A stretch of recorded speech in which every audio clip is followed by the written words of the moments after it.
ராவத் பயணம் செய்த Mi-17-V5 ரக ஹெலிகாப்டர் பாதுகாப்பு மிக்க ஹெலிகாப்டராக பார்க்கப்படுகிறது. இந்திய ராணுவத்தில் பயன்படுத்தப்படும் ஹெலிகாப்டராக இருந்தாலும் ஒவ்வொரு முறையும் நவீனப்படுத்தப்பட்டுள்ளது. ரஷ்யாவிடமிருந்து இந்தியா வாங்கப்பட்ட ஹெலிகாப்டர் இது. உலகின் மிகவும் பாதுகாப்பான ஹெலிகாப்டர்களில் இதுவும் ஒன்று. தமிழ்நாட்டின் குன்னூரில் இந்திய நாட்டின் முப்படைகளின் தலைமை தளபதி பிபின் ராவத் உட்பட 14 பேர் பயணித்த ஹெலிகாப்டர் விபத்தில் சிக்கியது. இந்த நிலையில் இந்த ஹெலிகாப்டரை பற்றிய சிறப்பம்சங்களை தெரிந்து கொள்வோம் இந்த வீடியோவில். விபத்தில் சிக்கிய இந்த Mi-17-V5 ஹெலிகாப்டர் ரஷ்யாவின் கசன் நிறுவனத்தின் தயாரிப்பு. இந்நிறுவனம் சோவியத் யூனியன் அரசில் 1940ஆம் ஆண்டு உருவானது. 81 வருட பாரம்பரியம் கொண்ட நிறுவனம். Mi சீரிஸ் ரக ஹெலிகாப்டர்கள் 1977ஆம் ஆண்டு முதலே நமது ராணுவத்தில் உள்ளது.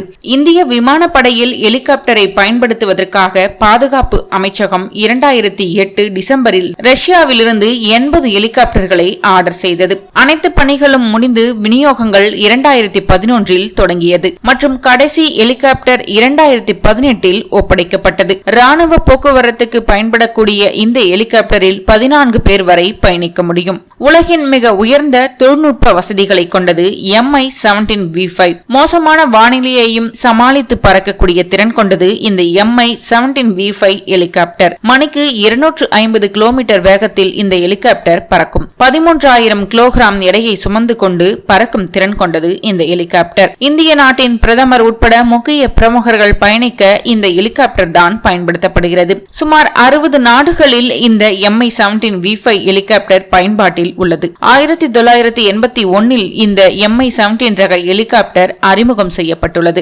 ராணுவத்தினர் பயணம் செய்யவும் ரோந்து மற்றும் மீட்பு பணிகளை மேற்கொள்ளவும் இந்த ஹெலிகாப்டர் அதிக அளவில் பயன்படுத்தப்படுகிறது. குளிர் நிறைந்த உயரமான மலைகள், பாலைவனங்கள் என எந்த தட்பவெப்பத்திலும் இயங்கக்கூடியது. இதை இயக்கும் பைலட்டால் இரவு நேரத்திலும் துல்லியமாக பாதையை பார்க்க முடியும். ஆட்டோ பைலட் சிஸ்டம் பொருத்தப்பட்ட மிக சில ஹெலிகாப்டர்களில் இதுவும் ஒன்று. அதனால் பைலட் இல்லாமலும் இது தானாக இயங்கும். கவச வாகனம் போல பாதுகாப்பு தகடுகள் பொருத்தப்பட்ட ஹெலிகாப்டர் என்பதால் விபத்தில் சிக்கினாலும் உள்ளே இருப்பவர்கள் உயிர் பிழைக்க வாய்ப்பு அதிகமாம். இத்தகைய ஹெலிகாப்டர்களில் தான் நமது நாட்டின் முக்கிய தலைவர்கள், ராணுவ உயர் அதிகாரிகள் பயணம் செய்கின்றனர். வெள்ளம், பேரிடர் நேரங்களில், ரோந்து பணிகளில், போர் மூலம் சமயங்களில், அதி உயரமான மலைப்பிரதேசங்களில் சிக்கியவர்களை மீட்பது என பன்முகத்தன்மைக்கு இந்த வகை ஹெலிகாப்டர்கள் பயன்படுவதால் உலகின் பல்வேறு நாடுகள் இந்த நிறுவனத்தின் பல வகையான மாடல்களை வாங்கி பயன்படுத்துகின்றன.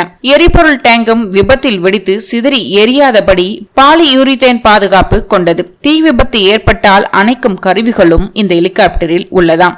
இதற்கு முன்னர் 2019ஆம் ஆண்டு ஜம்மு காஷ்மீரில் கீழே விழுந்து விபத்து ஏற்பட்டதில் சாலையில் சென்ற சிவிலியன் ஒருவரும் ஹெலிகாப்டரில் இருந்த 6 விமானப்படை வீரர்களும் பலியாகினர். சில வாரங்களுக்கு முன் அருணாச்சல பிரதேசத்தில் Mi-17-V5 ஹெலிகாப்டர் விழுந்து நொறுங்கியது. நல்வாய்ப்பாக யாரும் உயிரிழக்கவில்லை. இந்திய விமானப்படையின் Mi-17-V5 ரக ஹெலிகாப்டர் 2017ஆம் ஆண்டு அதிகாலையில் அருணாச்சல பிரதேச மாநிலம் தவாங் பகுதியில் விபத்துக்குள்ளானது. அருணாச்சல பிரதேச மாநிலத்தில் இந்திய சீன எல்லையை ஒட்டி 12 கிலோமீட்டர் தொலைவில் ஹெலிகாப்டர் சென்று கொண்டிருந்த போது திடீரென விழுந்து நொறுங்கியது. 2018ஆம் ஆண்டு கேதர்நாத் மலை மீது இறங்கும் போது Mi-17-V5 ரக ஹெலிகாப்டர் இரும்பு கேரடாரில் பட்டு விபத்துக்குள்ளானது. அதிர்ஷ்டவசமாக ஹெலிகாப்டரில் இருந்த 4 பயணிகள், 2 பைலட்டுகள் சிறு காயத்துடன் தப்பினர் என்பது குறிப்பிடத்தக்கது.